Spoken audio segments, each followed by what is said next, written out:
Just drop the baby, you weirdo. Whoa, demonetize. We are YouTube amateurs. Money making. Oh, I was so drunk.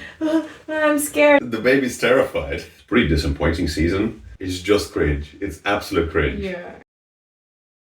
We wanted to talk about Squid Game season 3. It's a big cultural phenomenon. We've seen the previous seasons as well as they came out, as they became popular. Yeah. We'll talk about basically everything, good and bad, mostly bad. But let's start with something basic. Just your overall impressions, right? We're going to go into the VIPs, the CGI baby, the voting, everything later on. But just first impressions to ease us in. It fills all the criteria that I expect from a good Korean show. So I would feel satisfied that I watched. It wasn't like to the level that, slaps your face, because that to me is like, oh, that was really good, But it was good enough. So typical Korean TV show has either like intense romance or crazy shock value, right? And just absolutely intense acting that kind of keeps you on the edge. I don't like this kind of stuff very much because it doesn't feel particularly real. I guess my impressions would be it's a pretty disappointing season, right? On many logical and just plot reasons. But a positive thing is that we watched it in one day, right? We watched all 6 episodes in one day, one after another, and it kept us interested as to what's going to happen next. Yeah. So that's a positive, right? That's a positive that you want to find out what happened next. Whether you hate watching it or you're disappointed, like, just tell me, finish the story, and let me move on, right? That's already something. Yeah. Let's talk about one of the main differences in this season or last 2 seasons compared to season 1 is the voting.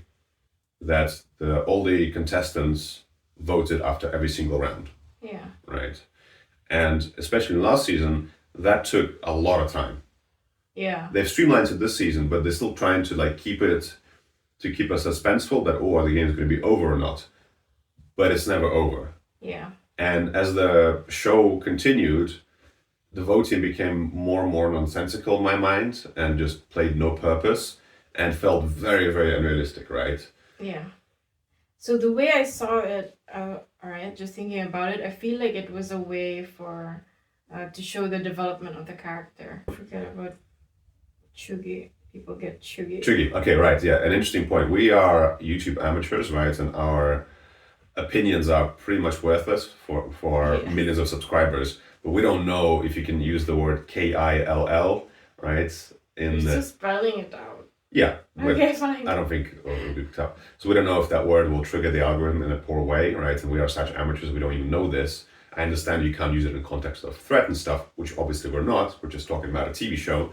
But to prevent this, since my wife is a Cebuana from Philippines, there's a word called chugi. So we might use that instead of the KILL word, chugi. A bit of cultural education for everybody as well. So the first game was hide and seek, where people got separated into 2 teams.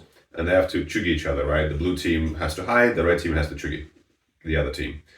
An interesting premise, maybe not as sophisticated because it's just straight up, you gotta chugi somebody, right? Yeah. Which is something that didn't quite happen as directly before. It was kind of nudged and implied, right? It's like, for example, cool thing about the voting is an idea is that you have to wear a badge how you voted last time. Yeah. And for money hungry people, they see you, or you might be the reason they don't make their money next round because you voted something else. Yeah. So you might get chugi. But in this case, this is just chugi or die, which is a little bit too direct, right? Yeah. And after this game, I don't understand how anybody can vote to stay in the game. It just makes no sense to me. I understand the logic is, hey, once you chugi somebody, maybe you don't have that barrier, but this can happen to you literally in the next game, right? It is complete luck. It is complete randomness. You still make some money. Mm-hmm. Yeah, you have some instigators who don't want to leave because they have big debts or whatever. But for most people, right, a couple of $100,000 is plenty, and you don't risk your life anymore. It just made no sense at that point. To me, it makes sense. Imagine if you were one of the players and what happened, the games that happened. Yeah.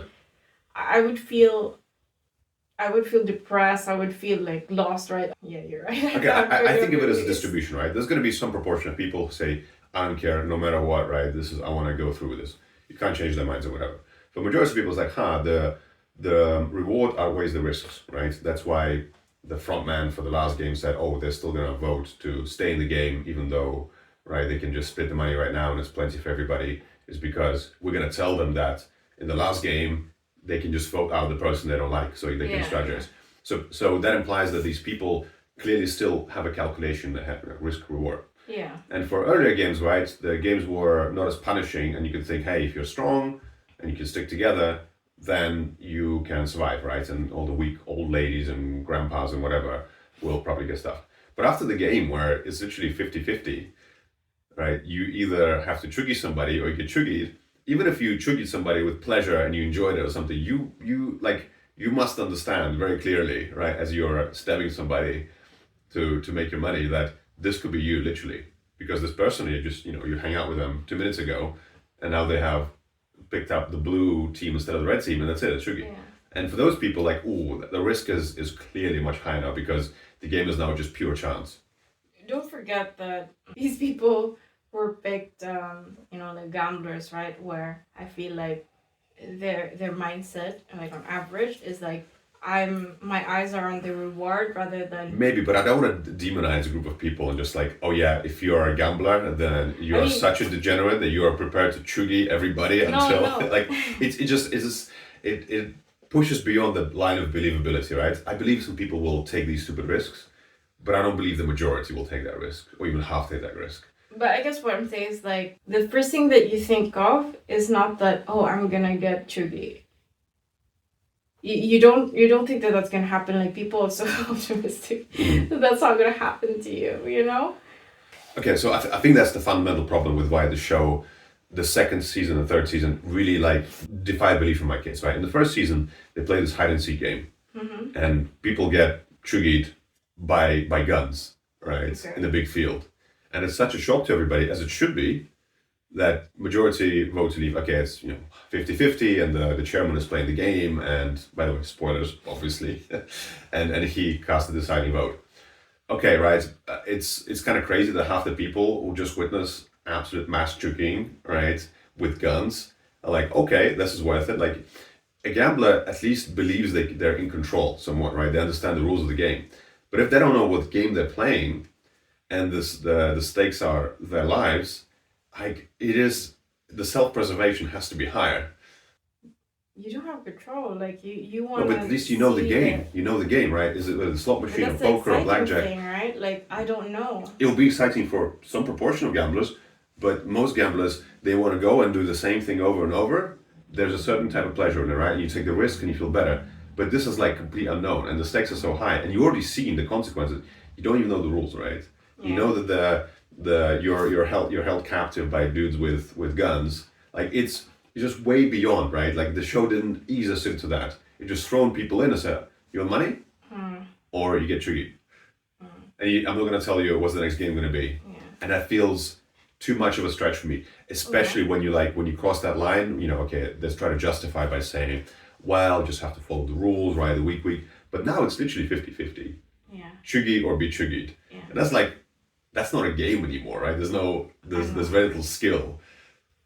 I'm curious because, again, your opinion or what you think, that's just not possible or whatever, is your assumption of, like, normal human behavior. I'm just curious also if, people making Squid Game actually looked into what really is the psychology there, right?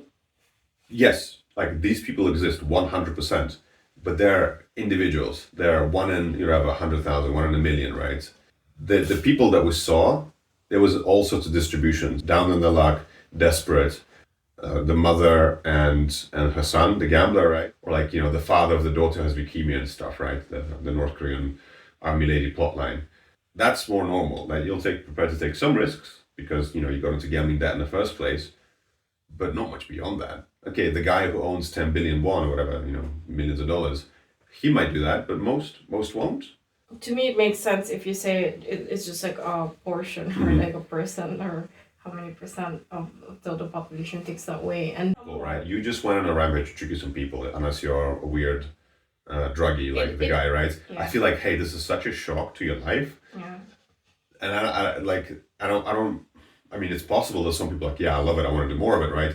but you might not get the chance ever again because you know that the rules can Yeah. flip, right? This is rational. They all discuss strategy and stuff like this, so they know Yeah. the rules can change anytime. And so you're like, okay, I already done this, and it's consequence Yeah. free. I used to get out, right?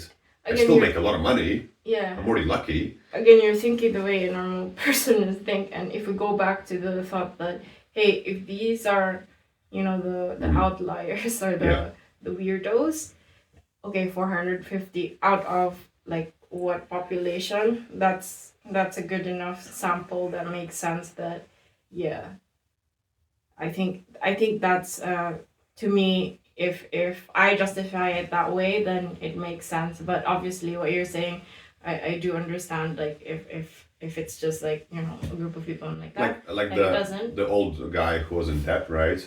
He was in the blue team. He was running around scared, Yeah. like literally scared for his life. We see him, right? No bravado. He manages to escape by, being cunning and stuff, and then he votes to continue the games. It's I like, think like it's a- this just makes no sense to me, right? Like Yeah. you showed real fear. Also, like the typical, like you see this in a lot of shows, right? Like, Mhm. I'm scared, and then after that, like, Yeah. It's I'm like- still evil. But you can invent a better reason, right? Shows them to be absolute degenerates who want to go no matter what. I think to me, it makes sense in the story. If the goal is like, we have to show them that they really thought about leaving, they're just normal humans, but then in the end, like, no, they're still greedy. But then show them such, right? To show them stripped of their humanity, deciding to like, I don't care, I want to do this no matter what. But then you kind of put them back. Oh, they're discussing. They actually care about their lives, right? They're not that crazy risk takers anymore. Yeah. Now that for every Chugit contestant, their winnings grow like exponentially, right? Rather than before, it's like, okay, whether you have 450 contestants, 456, the individual winnings is like there's like very little difference. But now it's like you can double it, triple it, or quadruple it, right? If you play the game right. Yeah. So that jump just didn't quite make sense to me. The people who wanted to stay in the game most stayed till the end, but at the end they started faltering and thinking, oh, I don't want to risk it anymore, but they still decided to stay. I do agree, but wouldn't you think, again, going back to the gambler psychology, right? It's just all or nothing, and I think that's the thing. The simple. That's the thing. Yes, I would have loved that till the end, but they didn't do that, right? They made them waffle. Oh, let's vote and leave. But It's just manipulate. Oh, okay, I Right. get what you're saying. because if they didn't have that moment, if they're like, individually they all want to, maybe continue. Like it creates some kind of situation where you just show them that they haven't learned, right? Despite all the stuff, they still wanna get that money because whatever addiction is stronger than rush or something. Yeah. But they're like, hey guys, nobody wants to get triggered, right? Let's all vote and leave. Oh, the money isn't as high because of the baby. Oh, we can just trigger the baby. Yeah. Like, okay, but the money difference isn't going to be huge. And you don't know the game, and you've already been fooled many times. And there's like, there's people with guns walking around, right? Yeah. And it can be complete randomness. Well, what's being represented there, do you think, is just a person is so greedy that even in winnings, it just has to be one? Problem is, like, just from a show point of view, we don't really know the characters that stayed by the end, right? We know that one guy, the old gambler, right? Yeah. But we don't really understand why he decides to continue. Okay, it's the debt money, but also he was properly scared for his life, right? And it must have left an impression on him. But in the end, it's like, okay, I kind of want to leave, but then actually I want to stay. But we don't know anything about the other five guys, right? Really, they showed them a couple of times. Yeah. So we don't know what motivates them to first of all continue at first, and then decide to stop it, and then like we can just trigger the baby and then stay some more. I think that was lacking definitely. The CGI baby. It's nice. Yeah, the CGI baby. Hello, baby. What an interesting decision. I think it's okay. How would you do it otherwise? Well, I probably wouldn't have the baby in the first place. But it needs to have that strong emotion. It does feel like just we want to escalate emotionally, but maybe haven't thought through like all the implications. Because in some ways it just feels cringy. Okay, now it's about the baby, right? The show completely flips, and now it's just all about the baby. Maybe that's supposed to represent, I don't know, humanity, hope, some other things. That's the thing. But it didn't quite hit it for me at all. So you bring the baby, and kind of the rules change, right? The baby's now an involuntary participant in the games. Like, oh, the bad guys are now really evil, right? They don't have any moral justification to what they do by saying, we give you the choice. It's voluntary, kinda, not really, but it kinda is, right? And you can win money in the end, so it's like it's a real thing that you can do to your life. Yeah. But the baby can't do any of these things. Baby hasn't consented, right? Baby hasn't gambled any debts. Raise the emotional stakes plus to represent humanity is the way I'm seeing the purpose of the baby there. It's a decent CGI baby, but it was still noticeable pretty much in every scene. So the lighting was a little bit off. I mean, animation was pretty decent, but the lighting was a bit off. It's like looked darker, right? I mean, it's not a deal breaker, and it was, it's pretty good by whatever standards, but it was still noticeable. Yeah. And kind of my biggest problem with just bringing the baby into the show in the first place is, as a pregnant woman, it's like, ooh, vulnerable, right? Like, ooh, it's scary because the regular things to her might not work out. But as soon as the baby's born, right, my first thought is, Gi-hun is going to sacrifice himself. Mm-hmm. Like, it's my first thought immediately. And you feel like once the baby's out, right, like it's all about the baby, and there's like rails forming that the show can only go in this one direction. It's still trying to surprise you, but it's only going in one direction. Yeah, exactly. And that becomes less exciting in the show that, it's all about twists and turns, right? That's unpredictability is probably its biggest, aside from style, its biggest asset. And now the baby's there, and it's all about the baby. It's like this, how do we like one up, the previous season or something like this? I feel like the choice of doing, the outcome being what you expect is hitting viewers' familiarity for these. But again, if you want a good show, I would really think that you should utilize it more for anticipation rather than something predictable again. Like you anticipate that he's gonna sacrifice, but then something happens. To me, that's more impactful for viewers. I kind of get it, right? I kind of get it where they want to end emotionally on hope, on humanity still wins in the end, all this kind of stuff. The VIPs. What were they thinking? What were they thinking? Yes. For the second time. As we're talking about this show as well, it's like I realized I completely deleted the watching. We have cringed every time the VIPs came on the screen. Yes. In the first season, it was so bizarre. It was kind of weird, like even entertaining somewhat because it's so out of place. They're so bad at acting. Yeah. But in the second season, they brought in maybe slightly better actors, but they still fulfill the same role, and it's just cringe. It's absolute cringe. Yeah, exactly. When I made a comment that I wish there was a version of it without the scenes with the VIPs, and now I'm also kind of thinking, if you remove these scenes with VIPs, I still feel like I watched Squid Games. I would have actually probably even loved this. Like, just keep them mysterious, right? Just keep them mysterious. Yeah, exactly. Foreigners that come in that basically don't speak, right? Maybe communicate via, chat only, wearing masks, rather than, I was so drunk, I've bet on 222 by accident. What a surprise. It's so cringy. It's crazy. Yeah. There's this kind of trope in movie making as well, where you make your villains so over the top, beyond believability, right? Just to show, hey, they're the bad guys. And not just like one person that's crazy and sick, right? No, a whole group. Yeah. And they have a whole thing when they travel around the world seeing people. Yeah. It's just so bizarre.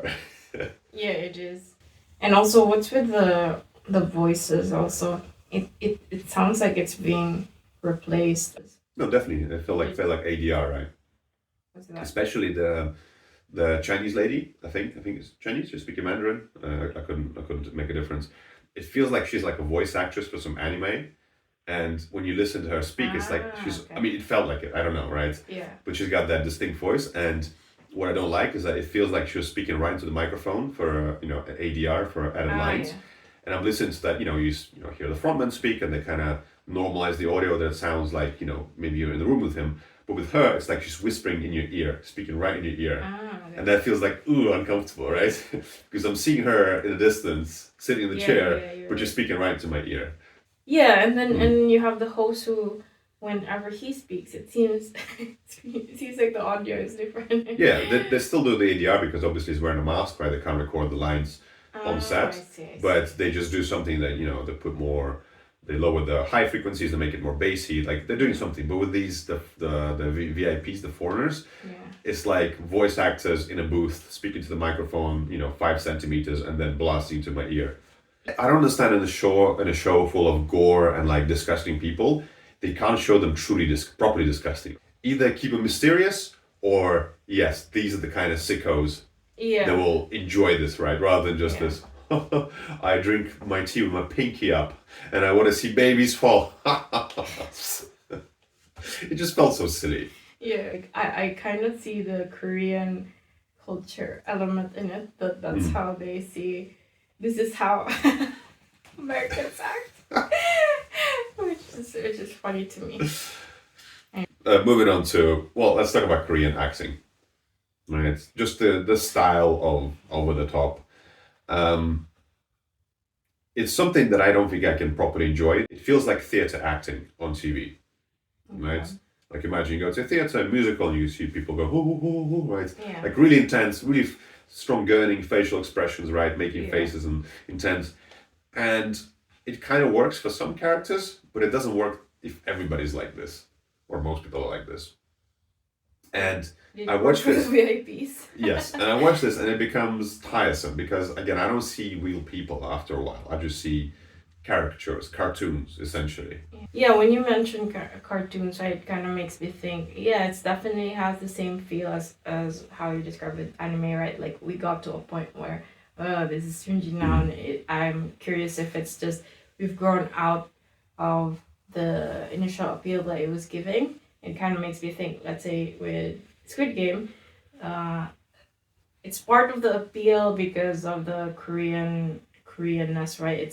It's exotic for Americans. It's different, yeah. And the second thing as well is if you think about it, let's say the biggest audience here would be youngsters as well, which will still have that like, oh, I like that style, like the same with anime, right? Like you have uniqueness. Okay, my problem, I guess, with this is that it makes me it makes empathizing with characters more difficult, right?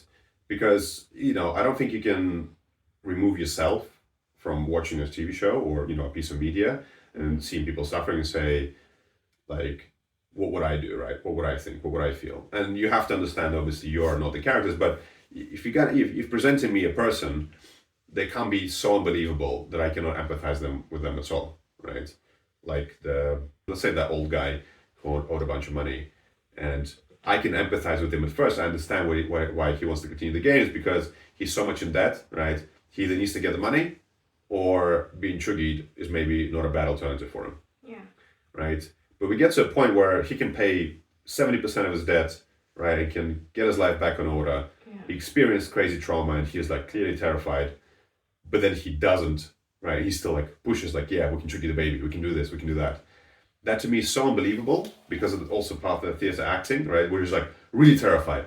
Wow, if you're that terrified, that must be intense. That must make some changes in your life. Okay. But when that doesn't translate to something, I lose the ability to empathize and like really appreciate the character and their decisions as much. But wouldn't you say that's a fault of the character rather than the acting?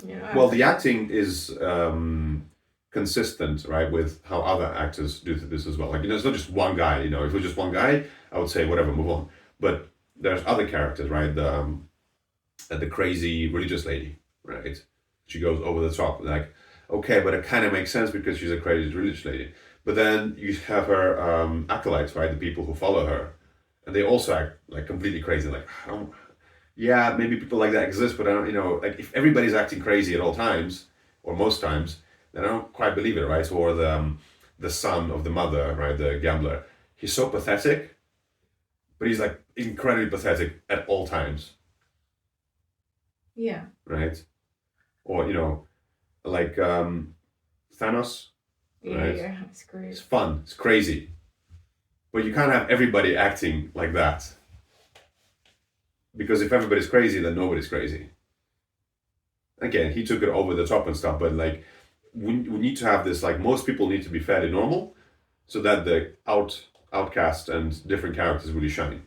But if everybody has this moment, go, right, overacting, I just don't find it believable. But the point is not making believable. The point is presenting the story, right? But to me, if it's completely unbelievable for a long period of time, I stop caring about the characters because they don't feel like real to me.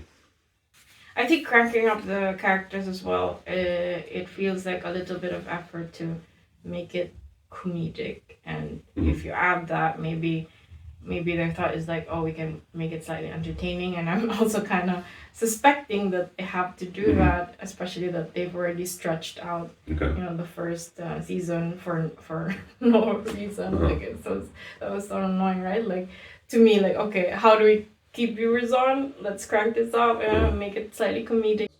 I do wonder. I don't want to kind of Oh yeah, bring yeah. my cultural singularity theory into everything, right? Because I'm not as familiar with old Western TV shows. But I feel like overacting used to be a thing that people would do in Western TV as well. I mean, they still do to a degree, right? But more so in general acting because a lot of actors come from theater, and in theater you're sitting far away from the audience, right? You're presenting far away from the audience, and you have to show emotions Yeah. so that it's completely clear to everybody in the back as well. Yeah. You're smiling, or you're angry, or you're this, right?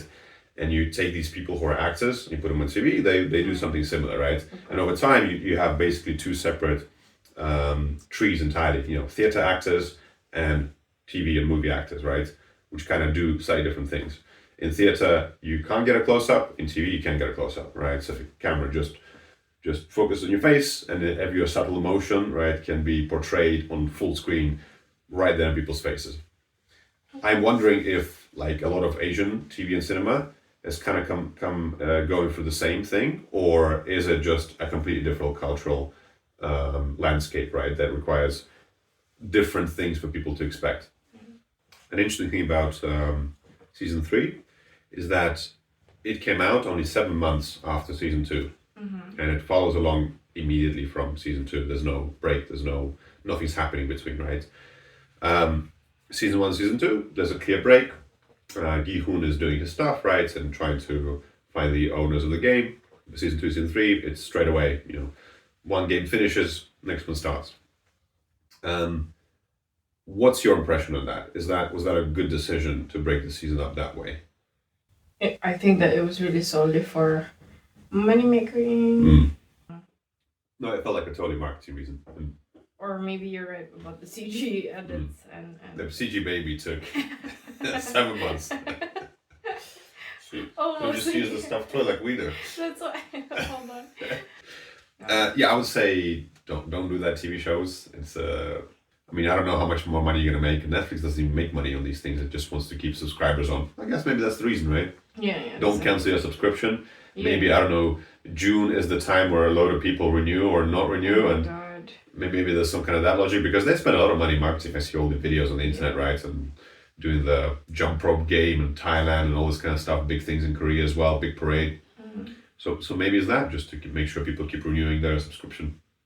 They released the first season December 26th last year, 2024. All right. It's right before New Year's, right? Is that a lot of time where people Okay. buy subscriptions, right, or renew subscriptions because it's New Year, I can Break. People are holiday or Yeah. have time to watch. Interesting. Okay.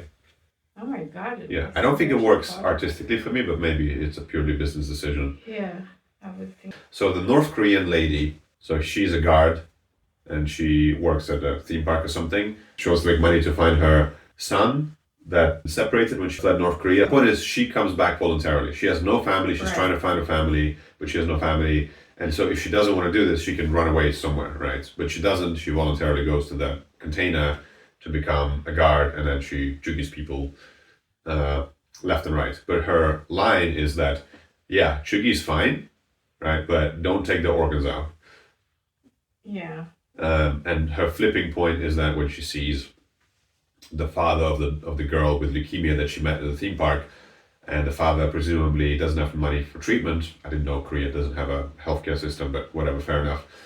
And she wants to save him because the baby theme again, right? Yeah. And she's prepared to do all sorts of crazy stuff and risk her life and trigger a whole bunch of people to make that happen.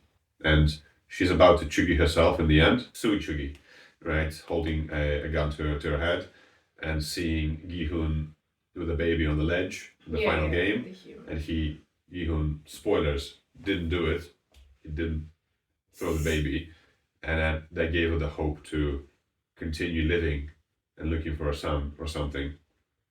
And then her agent finds the son in the end, right? Yeah. In the most hilarious dialogue scene I think I've heard in the show. It's like, your son has been spotted somewhere in China. Like, okay.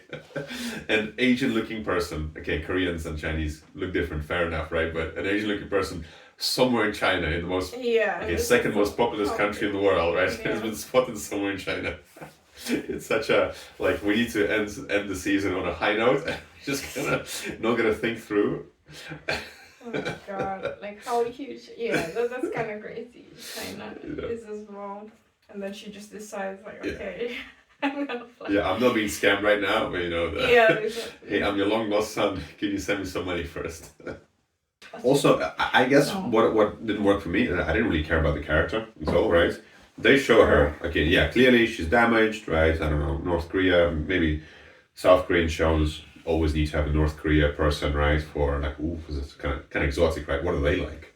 What are people that look like us and kind of talk like us? What are they like, right? They're broken by the system. To have her on, because the first season also had a girl from North Korea. We don't know much about her. Her backstory is kind of just implied to be tragic, right?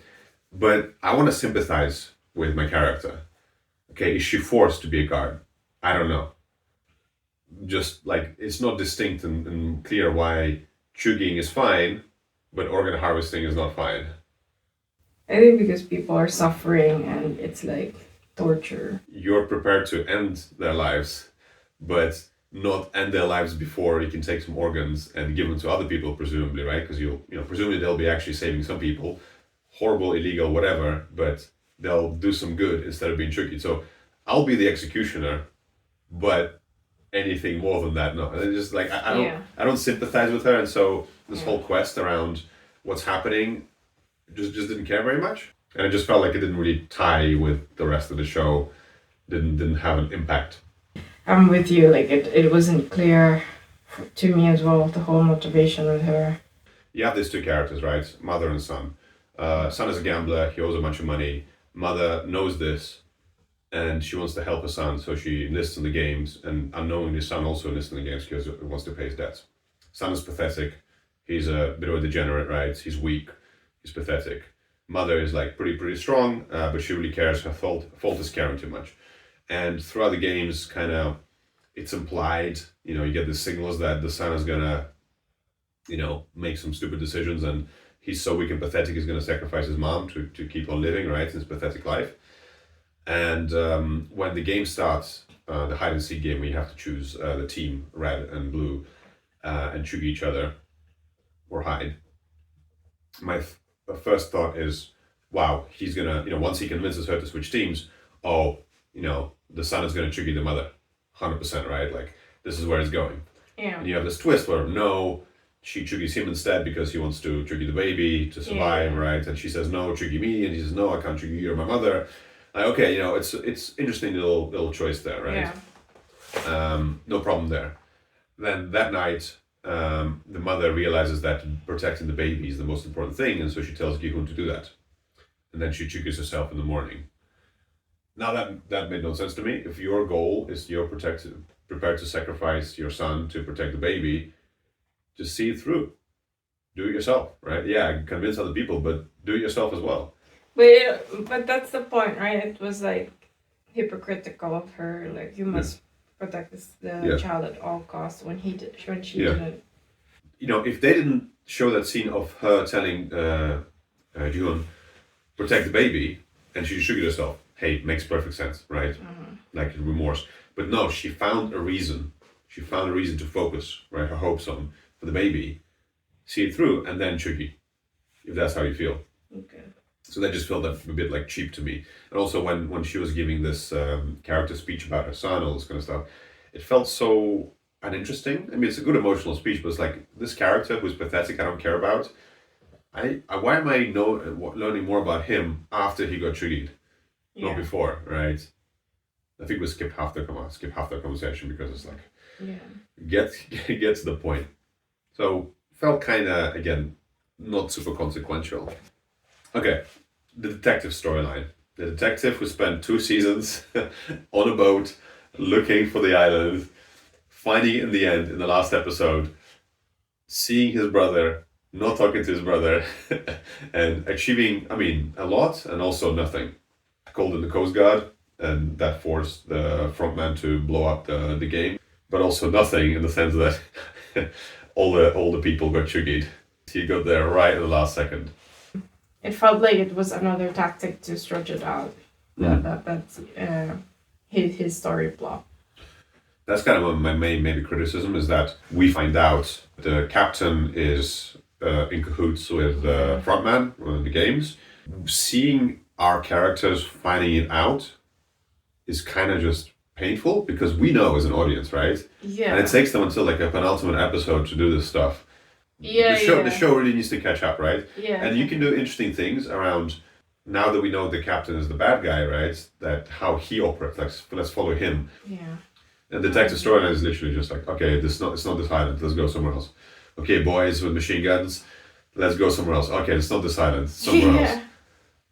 And then, we found the island. Let's blow it up. Yeah, found the islands. It just felt simple, so very simple for a show that's all about twists and crazy characters and stuff. It just felt too straightforward. It's like, we need to end this somehow, but we didn't have enough time to like figure out some cool twist or some cool idea. Yeah, that's exactly how I felt about it as well. They did this thing in the first season. They showed that the front man is the brother of the detective.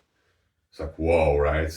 Cool. Like I'm looking forward to that confrontation. They find out, no, it doesn't happen.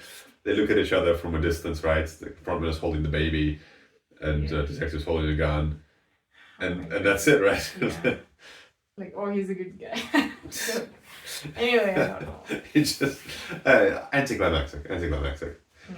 And it kind of felt so simple. Oh, we found the island. Now let's call the Coast Guard, and that's it. Whole cover is blown, right? All this crazy construction. Yeah. All these 450 people that go missing every year. All these hundreds of staff and workers. And all it takes, right, is just one call to Coast Guard, and that's it. And you have to destroy everything. There's no like implication of like bigger connections. The VIPs with who have budgets to spend, like, doesn't matter. Done. Move on. Clean slate. Right. Okay. The main point, right? The main character, Gi-hun. Okay. So first season, he's a bit of a degenerate gambler who's prepared to spend money on himself and his gambling instead of his kids. His wife leaves him with his kid. He goes through a Squid Game. He wins the money, but he's so traumatized by the end, he doesn't spend any money and he just wants to have revenge. Okay, right. Second season, he has this big plot line of organizing people, looking for the guys, organize a detective to search for the game, and he gets in, right? And all his plans fall apart now that his GPS device has been found, and he has to basically play the role of like, I've done this before, keep your humanity, don't succumb to the money stuff, right? He quickly learns that he can't do this, and so he just tries to focus on saving people around him, right? The season 2 finale is the big rebellion. He entices some people to steal guns and go chuggy the guards and the frontman. Obviously, frontman was in on it all along, and gets captured. Everybody gets chuggied, and he's the only person that gets delivered back in a box as a live person, right? He has a grudge against the Marine boy, the guy who pretended to be a Marine, who ran back to get more ammunition and never came back. He holds a grudge against him. And it's like, we have a character transformation. He's so traumatized that he doesn't care if he lives or dies. And like maybe that's a real change in his character, that he's depressed, that he failed, right? That he couldn't protect. And a lot of people close to him got chuggy. So what does he do? He shouts at people, and in the first game, he makes it a point to go and find the Marine guy to chuggy him, right? And when we were watching this, I'm like, I don't believe it. He's not going to do it, right? He's a good guy, right? He's obviously a good guy. He's not going to do it. Yeah. And maybe we remember it wrong or something, but I felt like he caught up with him a couple of times with the Marine guy and ended up doing nothing until the end, where in a twist of fate, the Marine guy fought back, and now our character Gihun has to trigger him in self-defense, Yeah. kinda, right? He Yeah. just literally strangles him, I think, in the end Yeah. of being stabbed. It's like, oh wow, okay, that's a significant twist. He's broken, right? He doesn't care about humanity anymore. He's so angry at this guy who, I mean, he's at fault, sure, but he's a human, right? He was a big coward, and he couldn't do it in the end. He got terrified. The marine guy, right, Oh, running after the yeah, animal. yeah. Yeah, you can be angry with him, right?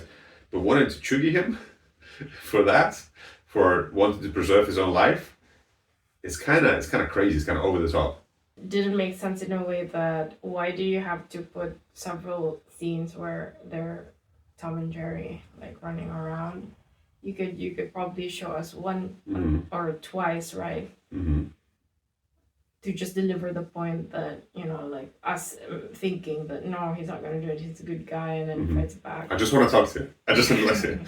I mean, I'm on board. I'm on board with like, hey, that's a change of heart now, right? And then this is character is gonna be more ruthless, less caring, right? He still, for some reason, diverted his hate not towards the game, even though that was his overall point. Is the game that makes people like that, not the people, right? There's good in people, but he succumbs to it. Okay, that's a cool, consequence of season 2 finale. But then he's just a good guy all the way through, like perfectly good guy, right? And that to me kind of makes very little sense, because I want something more interesting or something more to happen. Say, for example, right, he overhears that the other guys who stay, they want to trigger the baby in the last game. And the frontman confronts him, right? Must be a big shock to him.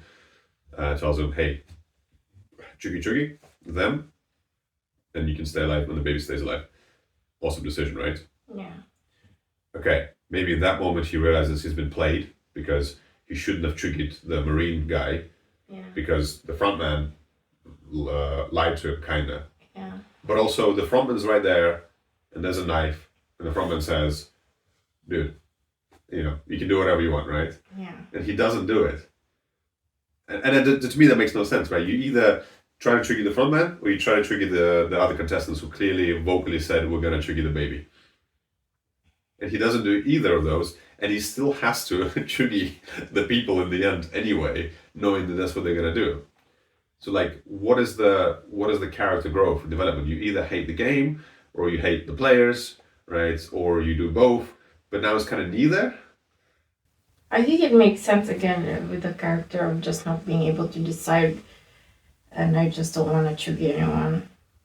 And then again, it's also obvious that it's set up this way, right? So that we can justify his sacrifice in the end. But his friends got triggered because of the frontman, because he lied to them and double crossed them, right? Okay, he doesn't do it because he wants to protect the baby, maybe, right? Because the baby now is the central focus. Okay, he goes back. He doesn't trigger the other people. Like, you gotta give me something, right? Because he doesn't talk anymore after these scenes, basically, and he's just quiet.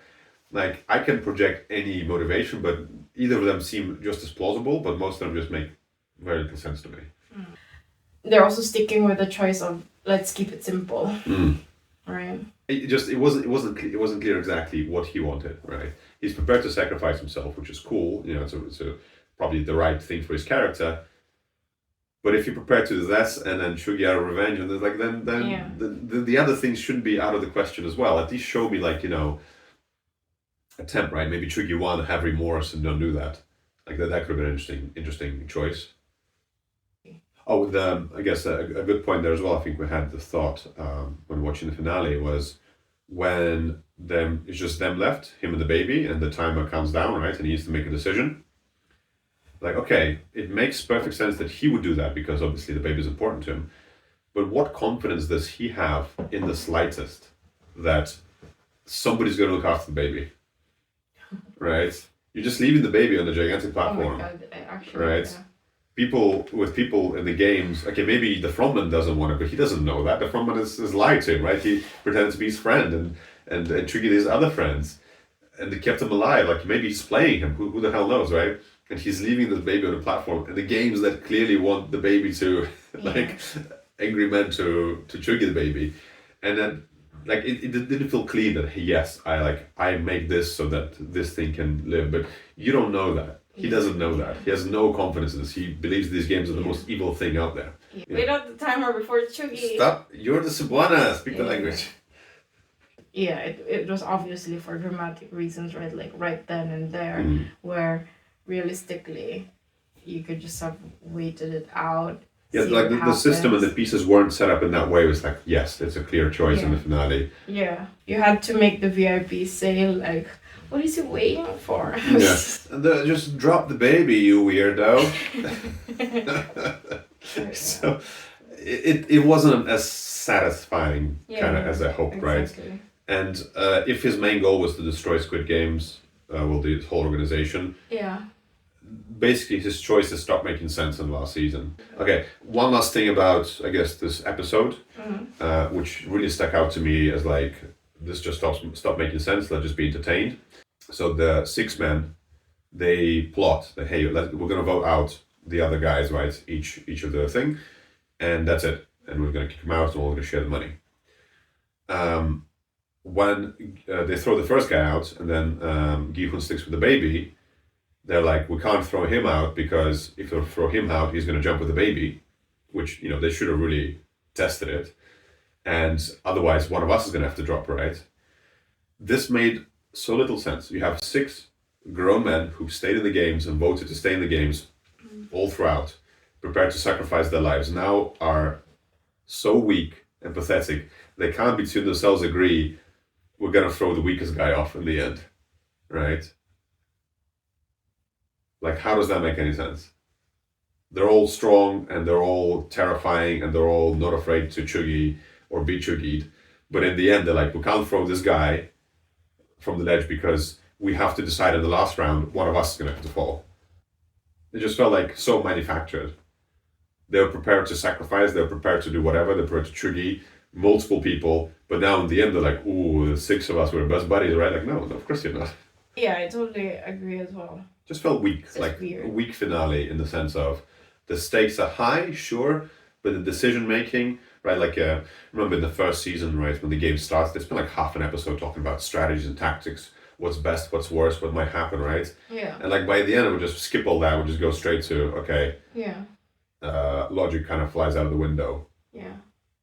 And it really bothers me that they like decided the night before what to do, and then they're prepared to chuggy other people, throw them out, but between themselves know they're the best buddies. Of course, they're not going to risk themselves. Like, okay, why?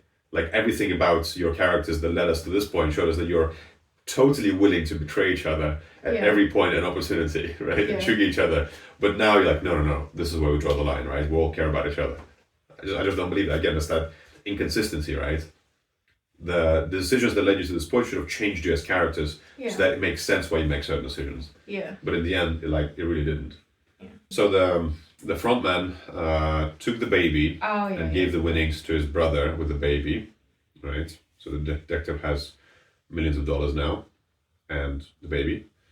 The North Korean girl found her son. Well, I'm not sure if we see in the end or just... And she also meets the father of the girl with leukemia that she saved. They're happy. And then the front man goes to US to find Gi-hun's daughter to give the belongings and the winnings to her in Los Angeles. And and then he sees the American Squid Game happening. Oh my god. You know what? I'm just realizing that. So the detective saw his brother and then with the baby going down, and then later on like, no, you take the baby, here's some money. So basically that, right? Like he doesn't know the baby. But he doesn't know the baby at all. Why would a detective even keep it, right? Yeah. Like think about it for 2 seconds. Like, okay, I need to feed the baby. What do I feed? I don't know. I need to register the baby. I need to get a passport. I'm gonna. Who's the baby? I don't know, right? Like, just you think about it a week ahead. Yeah. And it's so confusing. Yeah. But also, I have millions of dollars now. Should know. You can sort this out. Will you watch the David Fincher filmed American Squid Game spin-off? Yes. David Fincher. Before I knew that it was David Fincher, I really didn't know. Okay. But now that I know, I think, okay, there's something there, right? But I don't know if you feel the same way. If he makes, well, I mean, his track record is pretty amazing. We like almost everything he's done, right, that we watched. I don't remember everything. Yeah. Including Mindhunter, it's a great movie with Michael Fassbender about being a killer, a Chugier, right, and the bad one. Like a lot of really good movies. Yeah. And if he makes something that is believable and the characters are believable and the motivations are believable, it's not that over the top. If he makes it, maybe. But honestly, like another Korean Squid Game, I wouldn't watch anymore. This was plenty. Yeah. Right? American, probably if it comes out and it has some really good reviews, maybe we'll give it a try. But I'm not.